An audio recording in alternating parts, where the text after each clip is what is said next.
Hello friends, Shri R K Pantrod science college Dhanera. Welcome to online education. TY BSc physics paper 504 multistage amplifier में आज આપણે part 9 જોઈશું। અત્યાર સુધી આપણે પાર્ટ 8 ની અંદર RC કપલ એમ્પ્લી પાર્ટ 8 સુધી RC કપલ એમ્પ્લીફાયર અને તેનું એનાલિસિસ જોયું।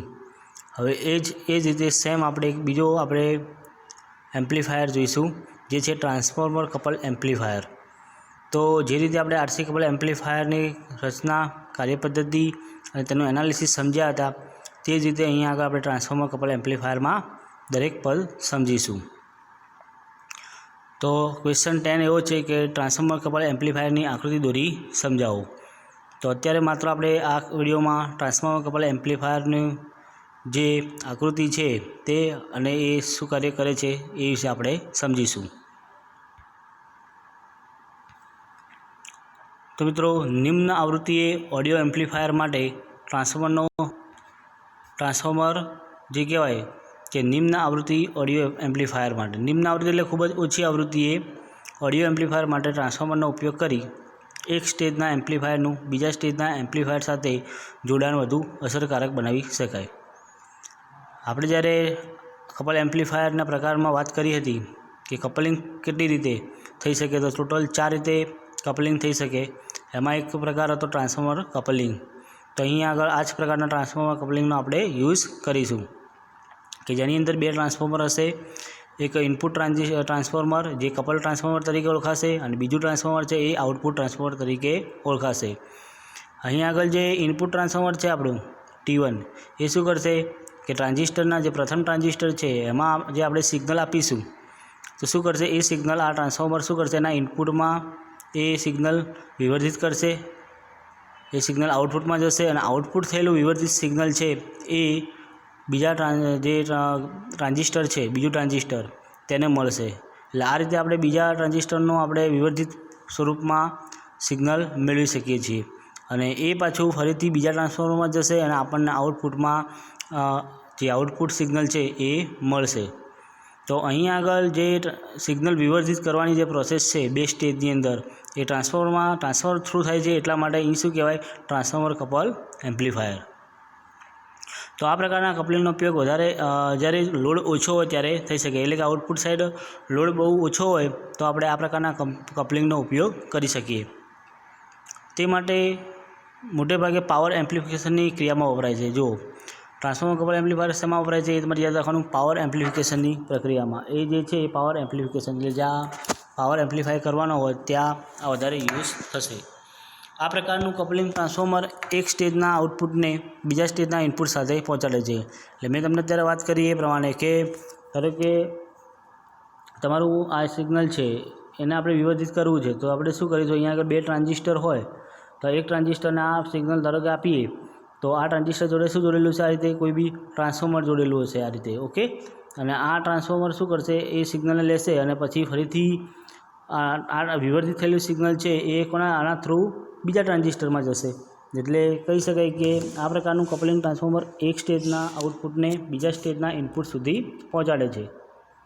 ટ્રાન્સફોર્મરનું પ્રાઇમરી એ અહીં આગળ પ્રાઇમરી ગૂંચળાનું આવે શબ્દ, પ્રાઇમરી ગૂંચળાનું બનેલું હોય છે, કલેક્ટર નહીં પણ ગૂંચળાનું, એટલે કે ટ્રાન્સફોર્મરનું જે પ્રાઇમરી જે છે તમારું એ ગૂંચળાનું બનેલું હોય છે, પ્રાઇમરી ગૂંચળાનું બનેલું હોય છે। બીજું કે સેકન્ડરી એ બીજા સ્ટેજને ઇનપુટ આપશે, આનું જે સેકન્ડરી છે એ બીજા સ્ટેજને શું આપે છે, ઇનપુટ આપે છે। હવે આને આપણે સમગ્ર આકૃતિ જોઈએ બે સ્ટેજમાં તો કઈ રીતે થશે એ આપણે જોઈએ। તો જો આ સમગ્ર આકૃતિ છે એ ટ્રાન્સફોર્મર કપલ એમ્પ્લીફાયરની છે, ઓકે। આવી જ આકૃતિ આપણે RC કપલ એમ્પ્લીફાયરમાં જોઈ ગયા હતા, પણ એની અંદર જે કપલિંગ હતું બે ટ્રાન્ઝિસ્ટર વચ્ચેનું એ અવરોધ દ્વારા હતું। અહીં બંને ટ્રાન્ઝિસ્ટર વચ્ચે કપલિંગ તમે જુઓ તો ટ્રાન્સફોર્મર દ્વારા છે, એટલા માટે આ પ્રકારનું જે ટ્રાન્ઝિસ્ટર એમ્પ્લીફાયર છે એને આપણે ટ્રાન્સફોર્મર કપલ એમ્પ્લીફાયર તરીકે ઓળખીશું। હવે અહીંયા બે ટ્રાન્ઝિસ્ટર આપેલા છે તમારા સામે, બંને NPN ટ્રાન્ઝિસ્ટર છે। હવે અહીંયા NPN ટ્રાન્ઝિસ્ટરના ઇનપુટમાં તમે જુઓ તો આ સિગ્નલ તમે આપશો તો એ C1 દ્વારા બેઝને મળશે। હવે C1 દ્વારા બેઝને મળશે એટલે શું થશે, એનું વિવર્ધિત થશે અને વિવર્ધિત થયેલું સિગ્નલ ક્યાં જશે, અહીંયા ટ્રાન્સફોર્મરના પ્રાઇમરીને મળશે।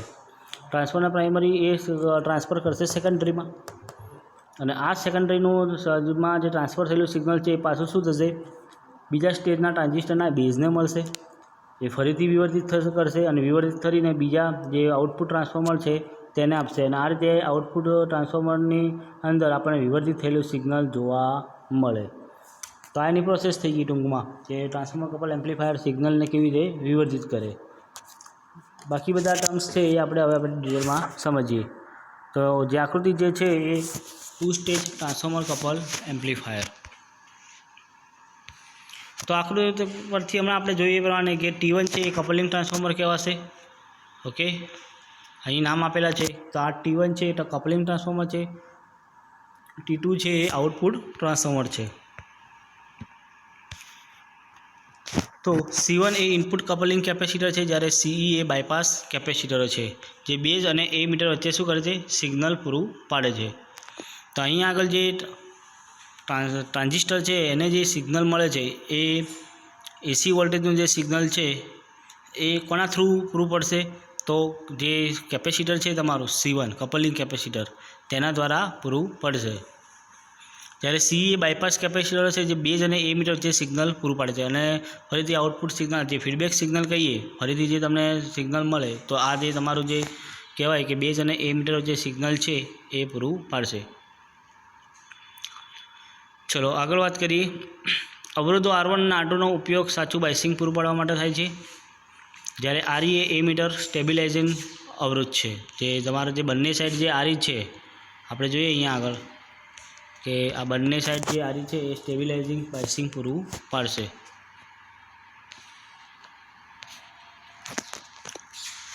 જ્યારે ઇનપુટ સિગ્નલને પહેલા ટ્રાન્ઝિસ્ટરના બેઝ સાથે C1 દ્વારા કપલ કરવામાં આવે, એટલે C1 દ્વારા કપલ કરીશું આપણે, તો કપલિંગ કેપેસિટરના પ્રાઇમરી ગુંચળા Pમાં વિવર્તિત સિગ્નલ સ્વરૂપે જોવા મળશે. એટલે જે કપલિંગ કેપેસિટરના પ્રાઇમરી ગુંચળું જે ટ્રાન્સફોર્મર.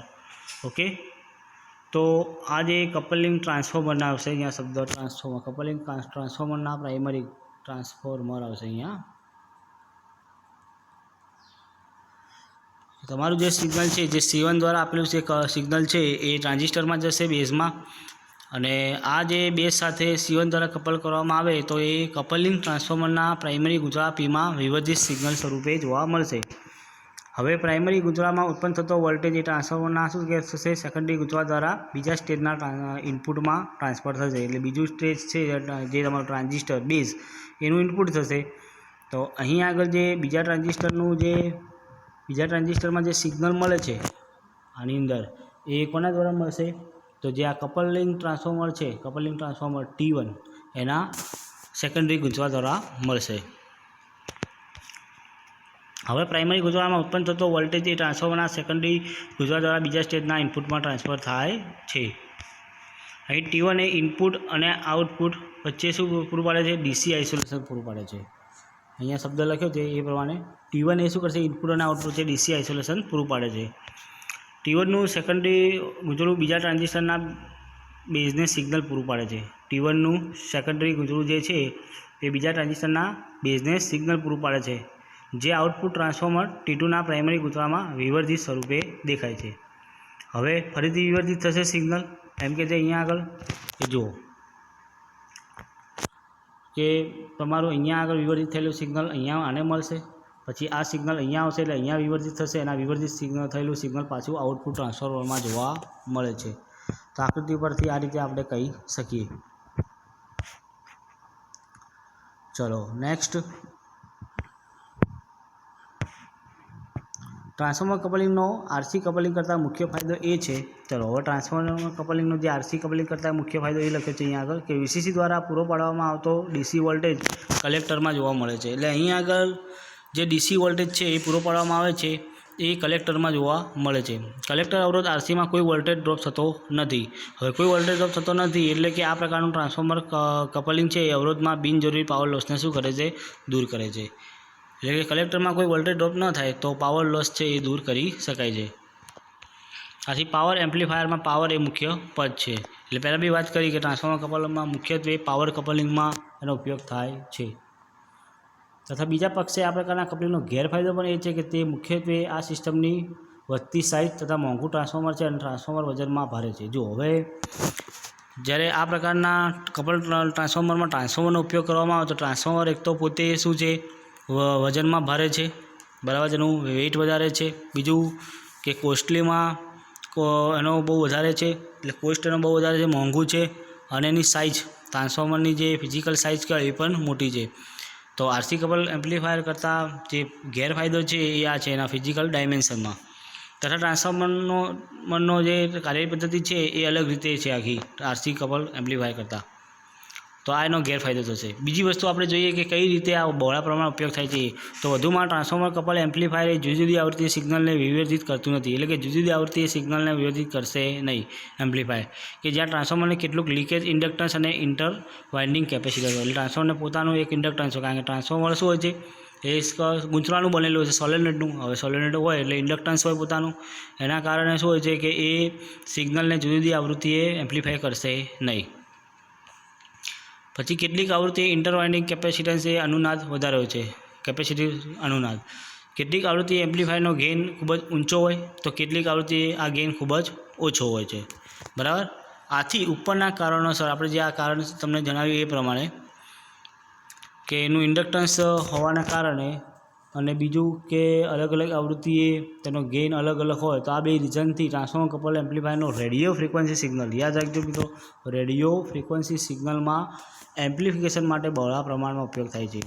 કે જ્યાં રેડિયો ફ્રિક્વન્સી સિગ્નલ હોય એ સિગ્નલને વિવર્ધિત કરવું હોય તો તમારે આ પ્રકારના ટ્રાન્સફોર્મર કપલનો ઉપયોગ થાય છે.